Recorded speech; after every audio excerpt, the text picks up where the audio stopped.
I'm your host, Kaylee, and this is Rebel Wellness.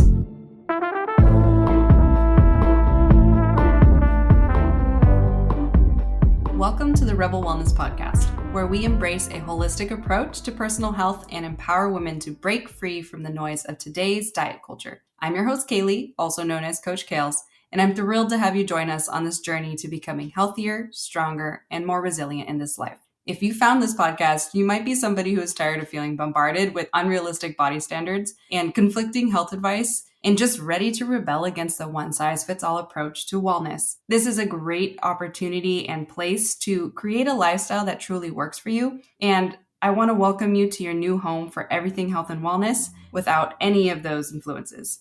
Rebel Wellness is rooted in the belief that true wellness goes beyond just diet and exercise. It's about nurturing our minds, bodies, and souls in a way that aligns with our unique needs and values. So if you are new here, I want to extend a very warm welcome. And if you are a ride or die, hello again. So happy that you have returned. So if you have followed our Instagram at Rebel Wellness Podcast, I bet you already know what this entire month is going to be focused on, what this series is about. If you aren't following that page, highly recommend you join, especially if you want to get sneak peeks and kind of prepare your mind each week of what the upcoming episode is going to be about, because I always share little behind the scenes and sneak previews of each episode. And without further ado, I will just tell you, this series is macros in May. So we are talking all about macros because macronutrients are arguably the easiest way to understand how to manage a flexible diet for the long term. This is an area of nutrition that I am always been extremely passionate about because it's not only been a game changer for every single one of my clients who truly grasp the concepts, but for myself, this has been amazingly freeing. I eat everything I want on vacation and I manage it with balance in my lifestyle when I'm back home. And it's amazing how much you actually can just enjoy life, but also find ways to enjoy being healthy 80% of the time. There's always kind of this balance in life, and that's what I've kind of modeled my coaching over the years around. But this series is extremely important to me to bring to you guys because it's a wealth of knowledge for free. So you might as well just sit back, grab a notebook, take some notes, and practice it for yourself. And as always, feel free to reach out to me if you have questions about anything in these podcasts, but odds are subsequent Sundays, you are going to probably get those questions answered because today I'm going to give you a little teaser / informational chunk about macronutrients in general. And each subsequent Sunday, you're going to learn about protein specifically, carbohydrates specifically, and fats. And right off the bat, if you find any of these episodes of this macro series helpful, please share it to your friends, family, Instagram story, wherever you want to share it. I would love for you to spread this knowledge even further. And a very sincere thank you if you do. And if you are somebody who's listening right now who has been listening for a while and has shared on their stories or with their friends or family via text or whatever, if you've shared anything on my podcast and I've seen it or I haven't seen it, I just want to say thank you so much for not only supporting the podcast, but also finding this conversation worth sharing.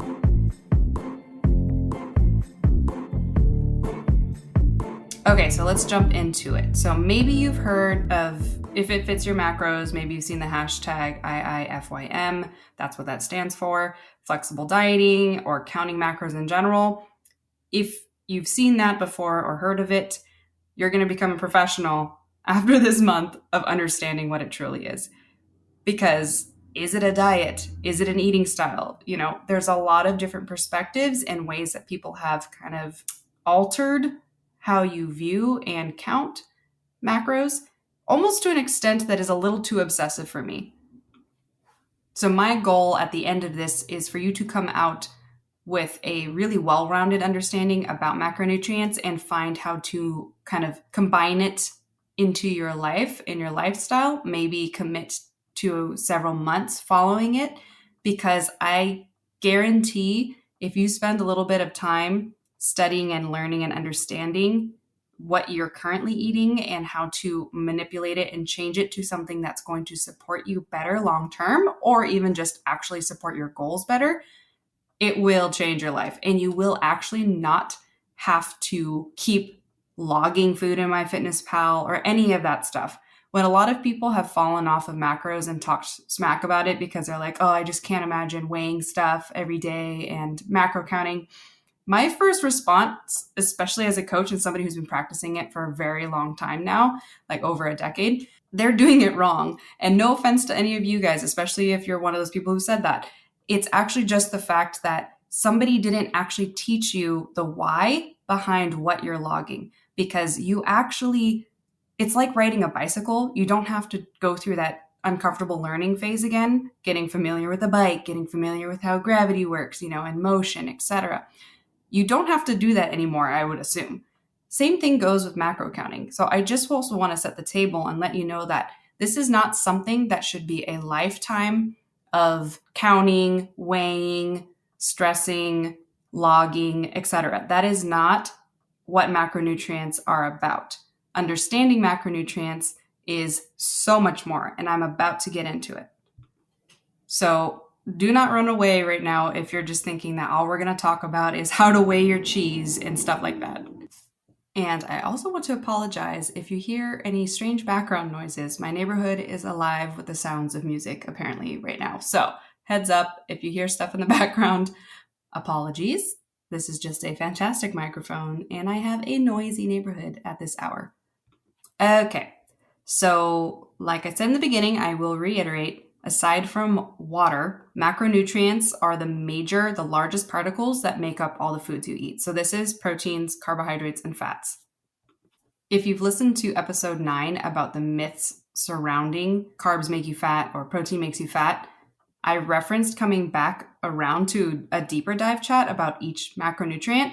And so in this episode, and this whole series of this month, we're talking about all things macros, so that you can better understand how each nutrient type contributes to not only the makeup of the food you consume, but how you can manipulate the ratios to create and maintain the physique you desire most. So write this concept down or mentally note it. Macros can help determine your body composition, which is also known as how much fat in respect to lean muscle, bones, and water you have in your body, and or you can retain and build that muscle.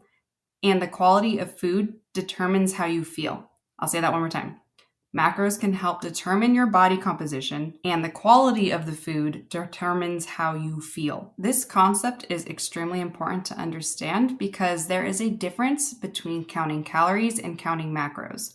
Counting calories only accounts for the general energy equation of being in a calorie deficit to lose weight. That means calories in, calories out. The more you eat, the more you might gain, or the more you have to burn.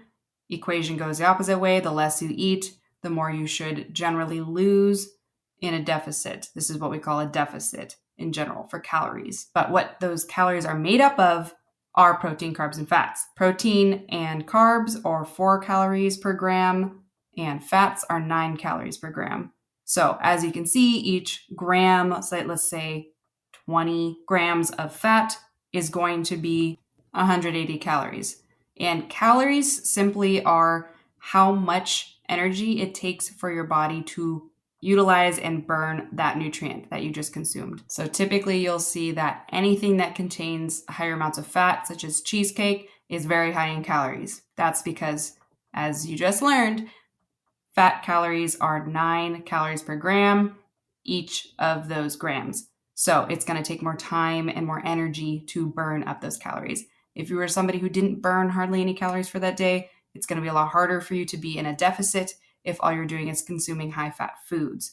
This doesn't mean avoid fats. That's just an example. So just take that face value.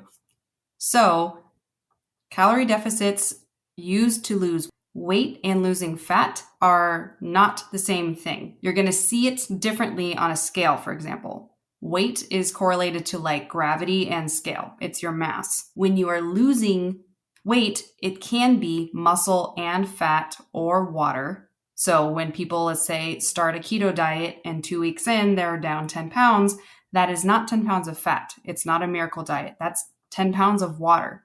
Our bodies hold on to anywhere from 7 to 10 pounds of water every single day, especially if you are well hydrated.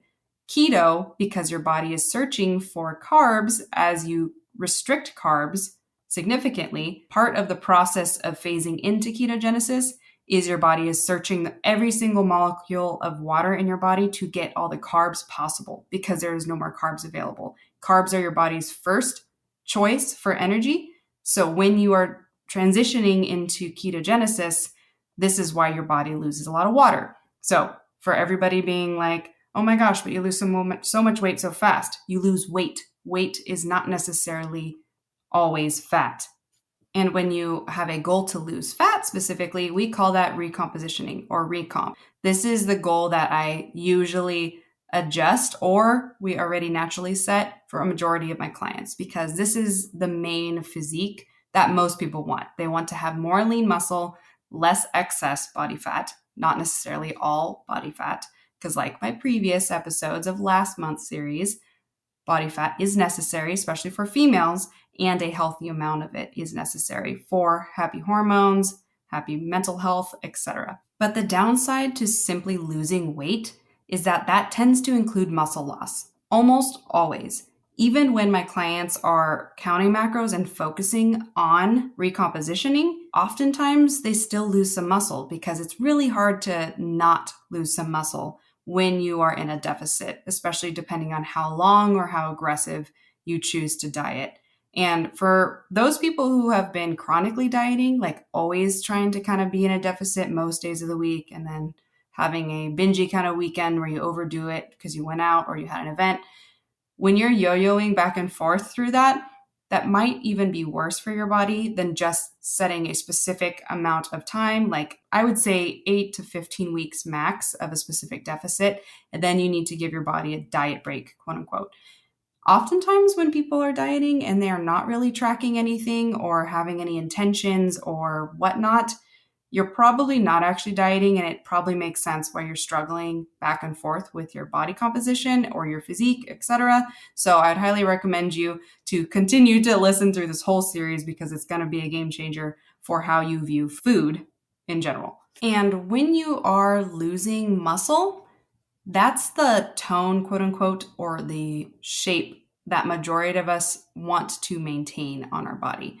So this is like nice perky shoulders, a nice perky butt, quad muscle, leanness, etc. That all comes from muscle being revealed as you lose body fat. So if your goal is to lose weight, you are also probably going to lose that muscle if all you're doing is counting calories. And not only does it suck when you lose it for aesthetic reasons, it also sucks because you're losing muscle that is very metabolically expensive, which means that it's going to be burning more calories at rest for you naturally than any of those people who fit in that skinny fat category where they look skinny, but they have like zero muscle. And they tend to struggle a lot more with flexibility with their food and having a string of days where they're on vacation and eating whatever they want. They usually are always on kind of this strict mentality because they don't have enough muscle. So muscle is king, in my opinion, because those who have more muscle long term are less at risk for nearly all diseases, bone density issues, and tend to age more gracefully, quote unquote, even though I don't necessarily love that term. The concept is true because when you have more muscle, it stimulates more bone production, healthier joints, so you don't get at risk of arthritis and things like that more for longer, as well as it stimulates more collagen production, so your skin is tighter and more youthful looking longer. So again, I cannot emphasize enough how important it is to have more muscle. Therefore, just counting calories without focusing on what macronutrients make up those calories, we either lose mass in total, which shows up as a lower number on the scale, but is not the ideal physique we would want, or we can manipulate how our body recompositions and support our lean tissue and encourage fat loss more specifically by following macro counting. So this is why this is such an important topic, because It will change how your body looks simply by focusing on different macronutrient categories of the foods you eat and understanding how it supports your long-term goals or even short-term goals. So rewind this if you need to hear all that again. But essentially, it's extremely important to understand that counting calories is not the same, nor will it give you the same results as honing in and counting macronutrients. All right, so macronutrients, as you now know, are protein, carbohydrates, and fats. They are essential components for our diet that provide us with energy and support for our overall health. Each macronutrient plays a different role in our body, and it's important to understand their functions and how to incorporate them into a healthy diet for your goal. So each subsequent episode, like I said before, I'm going to dig deeper into each macronutrient so you can kind of step out of the series, no longer a newbie to macros, and manage your health goals even better. But I also want to say the coach in me would encourage you to begin logging your food during this series through an app like MyFitnessPal or any of the other apps. I know a lot of people use like Fitbit, or I think there's like Factor or something. I'm not sure, but there's a bajillion different food tracking apps. MyFitnessPal is the OG. It has the biggest database of foods, and you can even just use the feature that like literally scans the barcode of whatever you just made, and it directly adds in exactly the food item you used. There's so many different amazing things you can do with MyFitnessPal, but 10 out of 10 for newbies recommend MyFitnessPal over all other food logging trackers. And I would also give you a little pro tip. Go in and zero out all of the macro goals. I know when you sign up, it's going to like ask you some questions about your height, weight, goals, etc. And then it's going to give you some arbitrary calories and macros to follow. It almost always defaults everyone to 50% carbs. And that is, in my opinion, far too high for majority of people's goals, which is to have more lean muscle and lose excess body fat. For most people who aren't athletes, 50% carbs is a little too high. And I would change all of the goals to just zero for now so that you can just log your food during most of this series and just kind of be observational about what you put in there.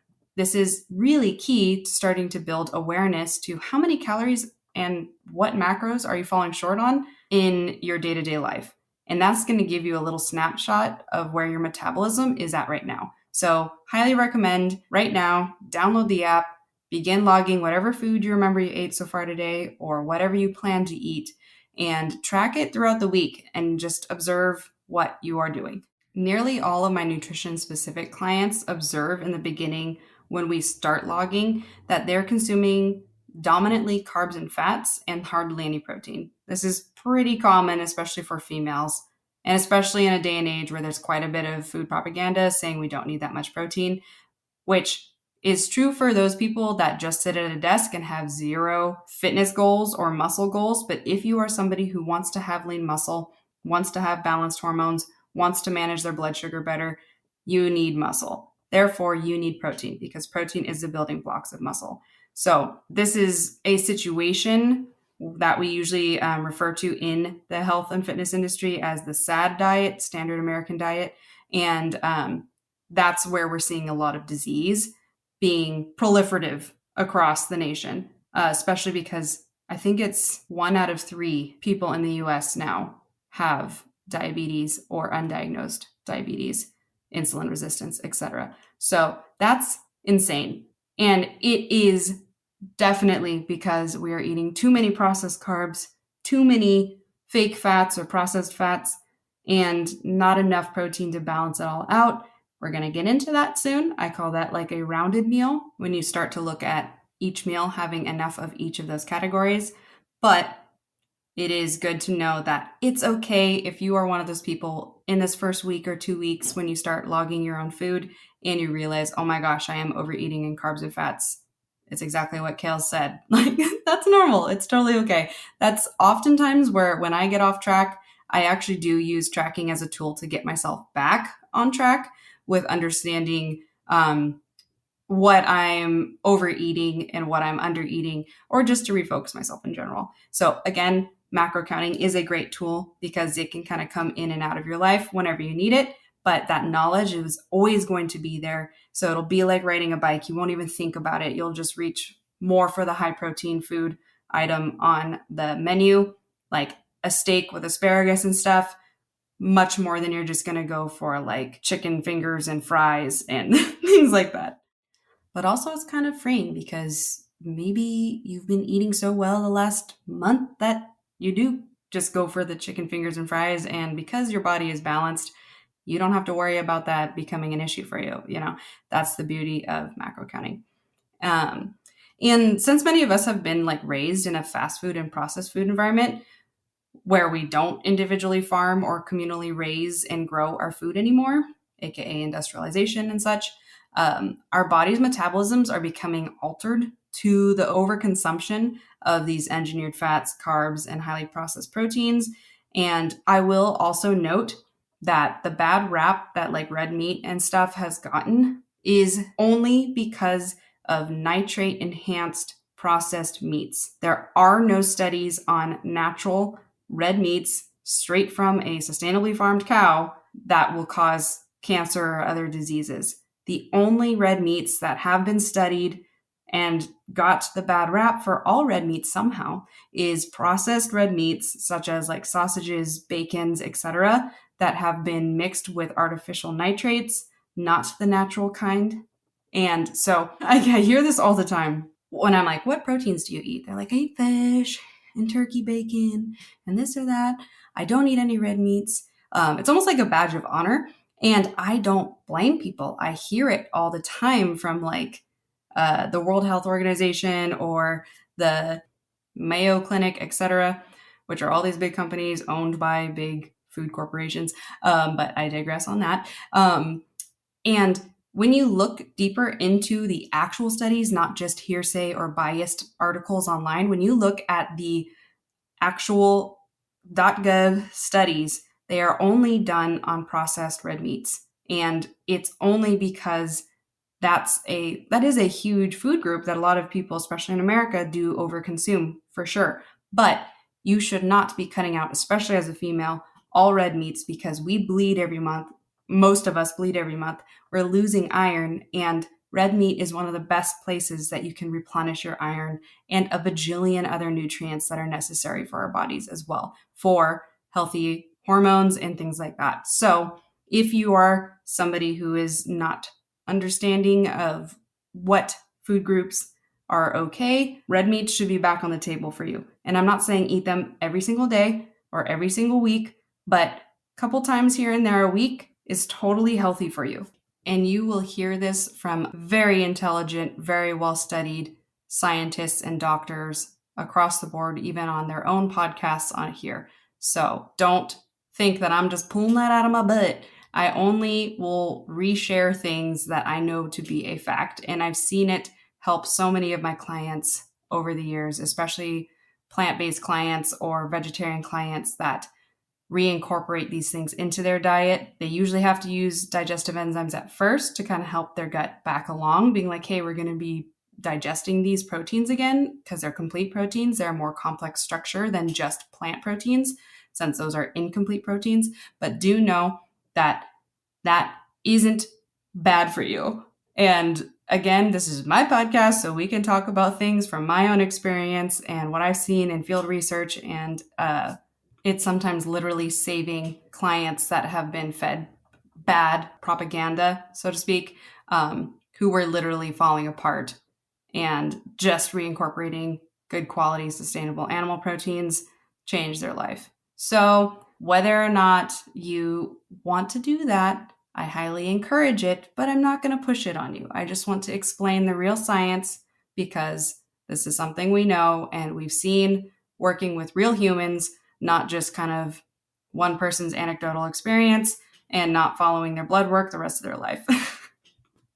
And that's an important topic that I want to bring up because especially as we talk about macronutrients and we do get into the protein episode, It's really important to understand that there's a multitude of opinions and experiences that people have. And I'm not necessarily going to say that mine is the right and only one, but I am going to share with you my experience with over 1,000 women I've worked with over the last decade, and observing and learning from other professionals in this industry that have helped women become fertile again, fix their problems with their health, and get their hair back, get their gut right, lose excess fat that suddenly was just rapidly accumulating due to too much soy consumption, all these different things. And so it's really important that you understand that I'm not trying to be dogmatic about it. I'm just going to be diplomatic about how we bring up what has been true for my practice and various others that I trust and know do their due diligence and don't have anybody giving them money in the background for their opinions and what they share. I'm going to give you an example. So there's a time and place for different diet styles. All of these different diet styles that they do tend to use for nutritional interventions are inadvertently manipulating macronutrients. So things like keto for people with epilepsy or diabetes, etc. When we are shifting somebody to dominantly good quality fats, protein, and very low to no carb, that's because their body, especially if they're insulin resistant, we'll go with a diabetes person, can no longer manage carbs very well. So this is a great strategy to managing those sugars as well as helping their health and their body recomposition to something that is healthier also. So I have a client currently who actually we put her on an interventional keto diet, and she's off metformin by approval of her doctor because she was watching her blood work over the several months that we started her on it.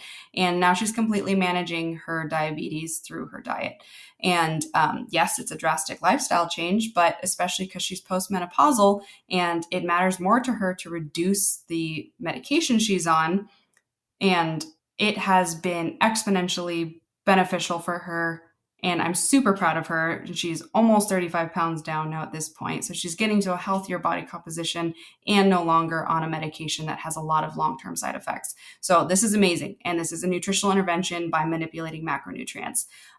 So there's a ton of different reasons it's important to kind of look at macronutrients, especially for something I see a lot nowadays, which is hormone imbalances, which tends to actually be a little bit more correlated to people's lifestyles, maybe being more sedentary and not managing their blood sugars very well.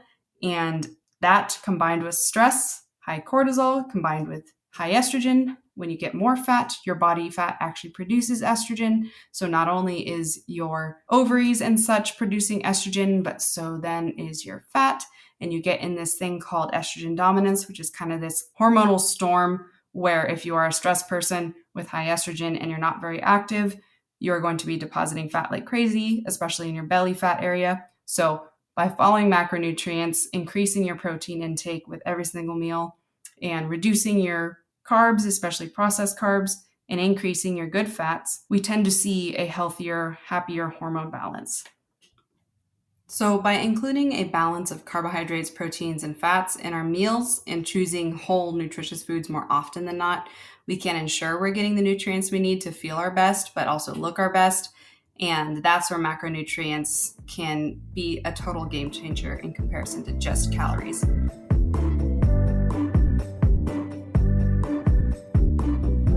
Okay, so next I'm going to kind of share a little bit of a brief introduction to each macronutrient so you can kind of begin learning for yourself, especially if you are somebody who is going to start logging their food this week and subsequent weeks. I would challenge you, do the entire month of May. It'll be really eye-opening for you. But let's start with carbohydrates. So carbohydrates are your body's primary source of energy. They are found in foods like bread, pasta, fruits, vegetables, etc. But not all carbohydrates are created equal. Simple carbohydrates like candy, soda, white bread, etc., ice cream, etc., can cause spikes and crashes in your blood sugar levels because they are simple. So simple just means the structure of the carbohydrate is really fast at getting in your bloodstream. So carbohydrates they become glucose in the body. So that's a type of sugar. And your glucose or glycogen is then utilized for energy to create like ATP for movement, etc. And so simple carbohydrates are going to be the ones that are fastest to get into your body. So this is where you get kind of that reward system, unfortunately, when you consume something like candy or bread, because it immediately gets into your bloodstream and makes your brain happy because your body just craves carbs. So that is the downside to simple carbohydrates, but there are also complex carbohydrates. So those are like whole grains, vegetables, and other more fibrous components that come with carbohydrates. So sometimes we call it water-soluble fiber and insoluble fiber. Insoluble fiber is what we also call prebiotics. It's what feeds your gut and helps you poop regularly, which is a very good thing. And those are usually found in complex carbohydrates. They're more nutritious. They provide sustained energy versus quick energy. So both types of carbohydrates, simple and complex, have a place in your diet. Like, for example, for those clients that are trying to gain muscle, I do recommend they eat a good protein and a simple carbohydrate post-workout because it's going to help refuel and replenish the glycogen that'll help your body access energy again, recover better, and build more muscle. Complex carbohydrates are great for long-term sustained energy throughout your day. So like oatmeal in the morning for a long day of feeling kind of sustained until you get hungry towards lunch. That's the difference. Like if you have a simple carb for breakfast, like a bagel, odds are you're going to get really hungry again by like 10 or 11 a.m. if you ate that bagel around like 7 or 8 a.m. A big bowl of oatmeal, especially with combined with protein and stuff, because there's fiber involved and it digests a lot slower, you're probably going to feel more sustained with your energy up until like noon to 2 p.m. This is a very common thing that my clients experience, and even myself, when I have had breakfasts that are more simple in the carbohydrate category than a good complex one. Things like chopped up yams in a hash, that's a great another version of a complex carb involved in a breakfast versus simple carbs like toast and things like that. Toast is really not going to give you any specific energy. It's going to give you short-term energy, but then you're going to be on that blood sugar spike and drop kind of roller coaster, and you're just going to be feeling hunger in and out throughout the day. And that's why you might feel cranky, hangry, or just plain old snacky all the time. If you're a snacky person, odds are your meals aren't sustainable enough. They're not complex enough to keep your blood sugar balanced. Balanced blood sugar looks like these major highs and lows of your blood sugar, which then correlate to your hunger and mental clarity, focus, etc. So with that said, all carbs also play a role in your brain function and your digestion. Okay, proteins are the next macronutrient I'll introduce. Like I've already kind of talked about it a little bit, but proteins are important for building and repairing tissues in our body, all tissues, not just muscle. And they also produce enzymes, hormones, and other molecules that support our bodily functions. So all the functions that our body is doing that we kind of almost take for granted, those are supported by protein, and protein majority only, honestly, because proteins are composed of amino acids, which are unique in their structure in a way that they don't easily become fat. So this is where you tend to see a lot of people who consume in their macronutrient ratios for their daily calories higher percentage of protein as the total of their daily calories. They tend to have a leaner physique and are fuller longer and have better blood sugar because the amino acids don't affect the blood the same way that like carbohydrates do. So some common sources of protein include different animal meats, fish, eggs, beans, and tofu. I always say organic tofu, certified organic.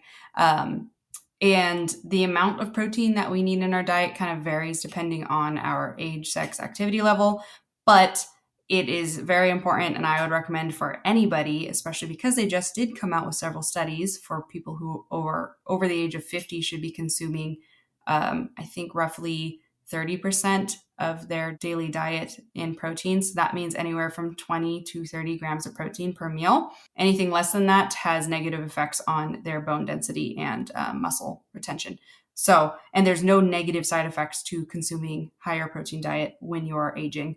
That is also something they have recently proven, which is awesome. because it supports everything I've always learned and preached. But at the same time, it's good to know that from an unbiased perspective, it seems to run true for most humans. And do know another kind of mini myth that has been common is that people are afraid of overeating protein. They say that you can overeat protein.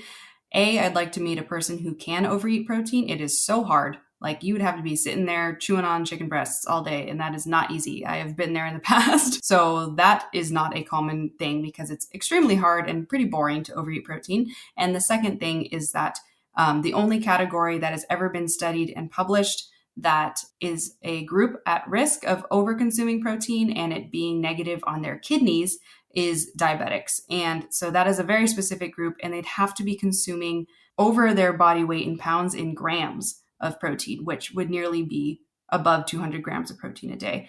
And of course, the quality of the protein, so like factory farm meat versus local farm meat, is going to be different as well. I never recommend factory farm meat. I do not support their practices, and their quality of protein is not my preferred. However, I understand that people with different economic situations cannot always have access to high quality meats from sustainable farmers. So I totally understand that if that's all you can do for your family right now, that's totally fine.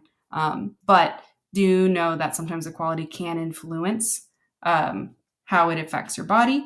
However, it has not been proven that you can overeat protein in a negative way. Again, it's always going to be your lifestyle, your stress levels, and your genetics. And so finally, the final macronutrient is fats. Fats are not only just a source of energy, they also help our body absorb vitamins and minerals. The main vitamins and minerals that are an essential mineral for your body is A, D, E, and K. Those have to be consumed in tandem with a fat in that meal, or oftentimes you'll see like vitamin D3 in an oil suspended version in those little gel caps. That's because your body cannot absorb and process those vitamins without a triglyceride. A triglyceride is a fat. It's the structure of the fat. It's basically the molecule, just to kind of give you a little bit of the science side, but not get too sciencey. Healthier fats are like those found in nuts, seeds, and avocados. Those are going to be fats that are essentially the purest form of a fat found in nature. That also comes along with fats from animals, so like salmon or chicken thighs. Animal fats are also natural for the body to process, and even things like egg yolks contain good quality fats that have nutrients that you can't really find anywhere else, kind of like choline and things like that. There's a whole spectrum of versions of fats because we've really manipulated them, especially in this kind of more industrialized world where you'll hear something that's kind of a buzzword right now, which is seed oils. That's something like canola oil, sunflower oil, grapeseed oil, etc. These are oils that are highly processed. It's changed their structure so they don't break down as easily once they're heated. This makes them more shelf stable, and you can have a higher smoke point, which means they won't burn as fast. Anytime an oil burns, it changes the structure and turns it into a trans fat. So a large majority of trans fats have become like pretty demonized because they're not great for the body, especially in excess. However, the other fat type that we all know and we've heard about many times is saturated fat. And again, this is another kind of controversial fat that there's actually not a ton of evidence in a healthy whole food based diet, especially if you are a keto diet where you need higher fats. Saturated fats in excess have not been really shown to actually cause heart disease and other issues. It's when it's in tandem with high processed carbohydrates and other lifestyle factors such as stress, sedentary routines, and things like that. So do know that saturated fats on their own, if you're a healthy person who eats a dominantly whole food focused diet, are not going to be bad for you when you exceed that 25 grams a day threshold. Generally stated, we do like to keep most people, especially if you are somebody who regularly consumes some processed foods day to day, fast foods, etc., that you keep your saturated fats below 25 to 20 grams of your total fat daily intake. That's just kind of direct jargon from the FDA and the CDC, etc. But back from my nutrition school days in college. But it is important to know that All of this is just recommendations and conversations about what I've experienced, and macronutrients are not medications. But again, always check with your doctor should you have specific health things going on as you listen to this information. But this became especially apparent when you kind of think about groups like the tribes in rural Brazil who dominantly consume coconut. And coconut is all saturated fat. So they eat the meat, they drink the milk, etc.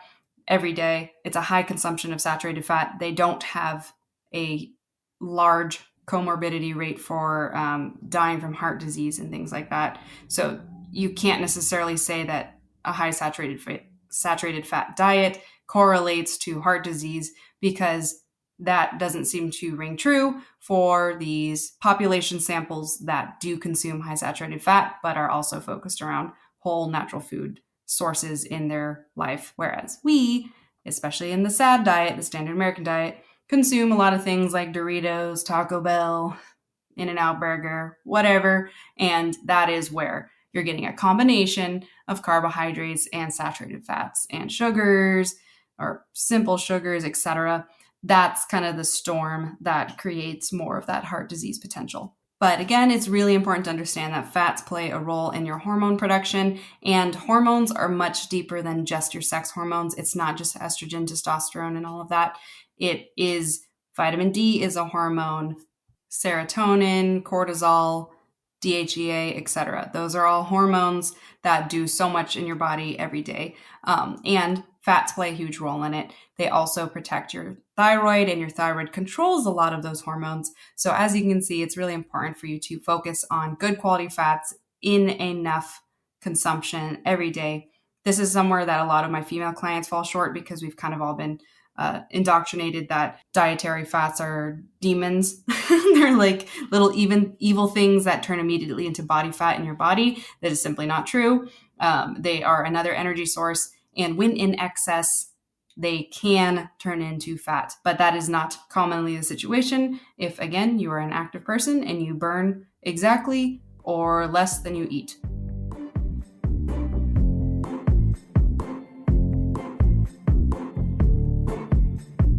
So kind of rounding out the concepts of how it's amazing how we can manipulate macronutrients in our diet to support our physique and health goals. There are several ways, especially depending on your goal, that it can be achieved. So let's start with weight loss. If your goal is to lose weight, you'll want to focus on reducing your overall calorie intake, which is ensuring you're getting enough nutrients. So I do not ever want to see people, especially grown females, adult females should never be eating under 1,400 calories a day.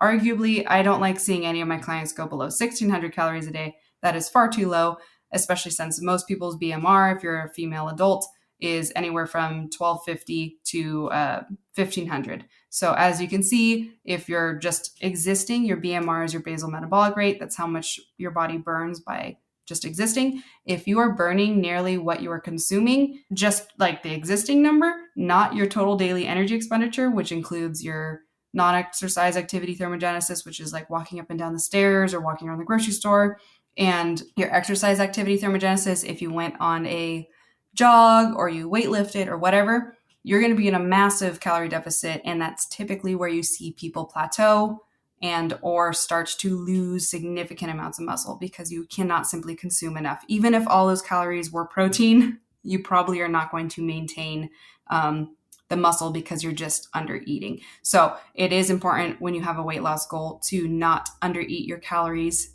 too significantly, even if you are managing the macronutrient ratios. But with that said, one of the strategies, if your goal is to lose weight, is to increase your protein percentage of your daily calories and reduce your carbohydrate percentage. If you are somebody who is very active and needs more energy every day, like you have a sport or you plan to weight lift daily, etc., I actually would encourage an alternate: reduce some of your fats and keep your carbs where they're at, or only reduce them a little bit. But you can inverse your carbs and fats, as those are the main energy nutrients, and protein is a little bit different in the sense that it is more amino acid based, not glucose based. and it will support other systems in your body more than the other two nutrients will. And a lot of studies have shown that a higher protein diet helps with weight loss naturally by just reducing your hunger and increasing those feelings of fullness, which is why I said I've never seen somebody overeat protein intentionally or even unintentionally. It is so hard to overeat protein. Like, I call liar on whoever says that that's a thing. But additionally, reducing your carbohydrate intake can help with fat loss by decreasing your insulin levels, which tends to promote fat burning more often than not. So with a fat loss or weight loss goal aside, on the other hand, if your goal is to build muscle, you can manipulate your macronutrients in a way to support more muscle growth by, again, increasing your protein content of every single meal, because having excess protein in your body helps you not only build and repair your muscle, but have some more in excess should your body need some more for a different system that it's also utilizing that protein or amino acids rather for. But additionally, having higher carbohydrate in your diet, carbohydrate percentage, is beneficial for muscle growth because it provides more energy for your workouts and it helps with recovery because, again, your muscles need glycogen and it depletes glycogen whenever you work out. So you need to replenish that. If you are not consuming enough protein and carbs every day, you are not going to be able to build muscle because you can't build something out of nothing. Fats are important for your overall health. So when you are building muscle, you do want to continue to choose healthy fats in the amount that you need. So for example, if you have 100% of your calories, 30 or 35% towards your protein, and your muscle building goal has you at 40% carbs to maintain that energy and replenish the glycogen for your muscles, then 25% of the remaining calories should be spread out in grams of fat intake. That's just a basic way to look at it and a general recommendation for people who are trying to build muscle from what I've seen across the board with my female and male clients have success adding muscle. And to kind of finish out the final kind of category, if you're looking for maintenance, this is it's a great way to look at, there's a deficit, which is the weight loss that we first talked about, a surplus, which is referring to a surplus of calories or macronutrients to build muscle, and maintenance. Maintenance phase is a really powerful and important phase that we often overlook. And this is because a lot of the times we are constantly trained to believe we need to be dieting in a deficit or passively gaining in a surplus, whether or not we are trying to put on muscle or if we're just kind of hibernating throughout the winter. Majority of our time is actually spent in maintenance, especially for those people who are like undeterminate dieters. So the ones that just diet constantly and are always trying to watch their weight or watch their calories or whatever.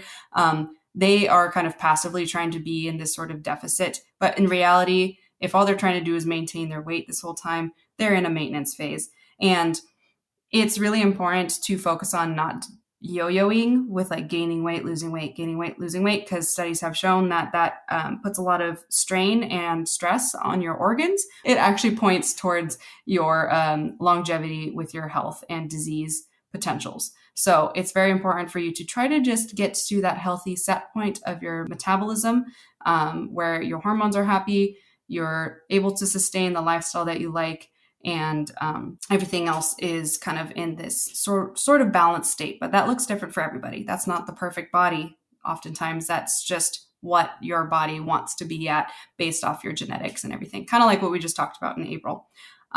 So eating a variety of whole foods and minimizing your processed foods is going to help ensure that you are getting the nutrients you need while in a maintenance phase. But it's important to focus on a diet that includes all three macronutrients in every single meal. Again, this is what I call like a rounded meal. If you can focus your life around that type of eating, you most likely are going to manage and maintain a healthy physique that you can be confident in and kind of have a really healthy long-term goal for your health journey.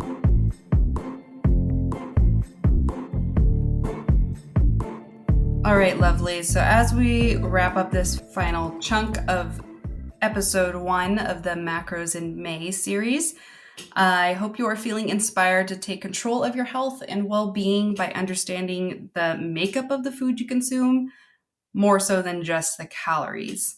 And by learning about macronutrients and how they impact our health, physique, mental well-being, etc., I hope you can make more informed decisions about what you put in your body.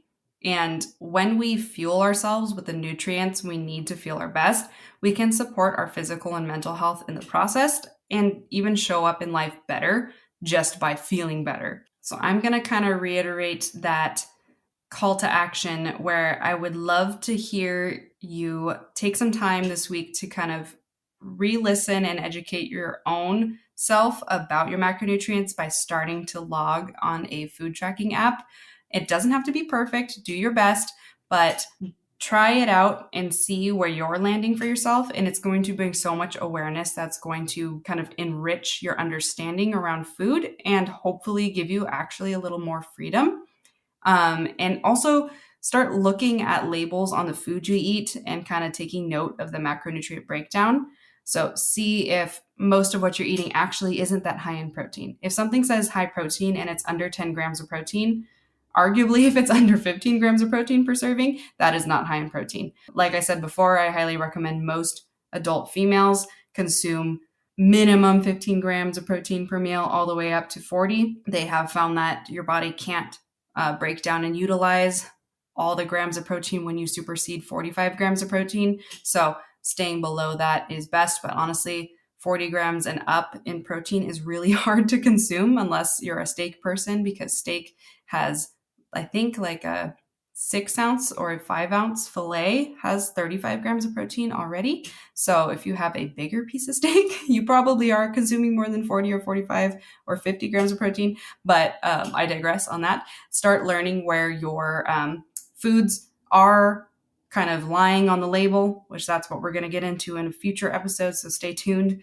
But also check in on where your diet impacts your energy levels and your mood and just your overall well-being. Do you find yourself consuming a meal in the morning and feeling like really hangry only an hour later, or really lethargic, like you want to take a nap? Because that is a sign that you maybe overconsumed carbohydrates and your body had a blood sugar spike, and you might also have an intolerance to wherever that source of carbohydrates is. So I highly encourage you to kind of make some notes, make a little food journal, whatever it is, start observing the food you eat and see how it is benefiting you or negatively impacting you.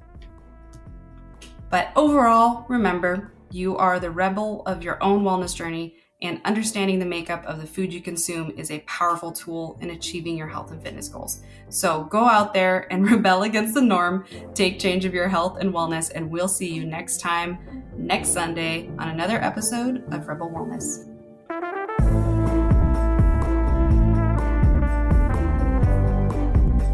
Hey you, thanks for tuning in to our latest episode of Rebel Wellness. If you've been enjoying our conversations around health, fitness, and wellness, we have some exciting news for you.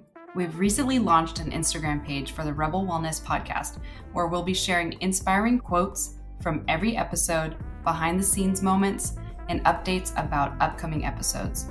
So be sure to follow us at Rebel Wellness Podcast on Instagram to stay connected with our community. And it's growing, so I'm really excited about it.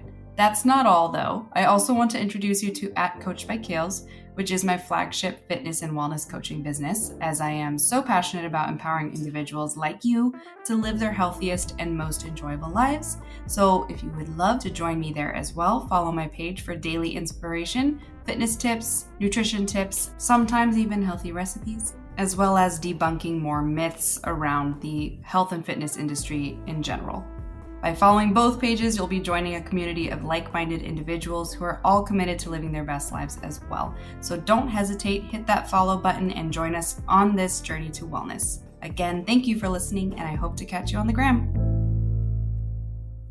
Thank you for listening to this episode. We hope that you found the health tips and information provided to be informative and helpful. However, we want to remind our listeners that the information shared in this podcast is not intended to replace professional medical advice. The content presented in this is for educational purposes only and should not be used as a substitute for consultation with qualified healthcare professional. Please consult with your doctor or other qualified healthcare providers before making any changes to your health routine. Thank you for tuning in, and we hope to see you again soon.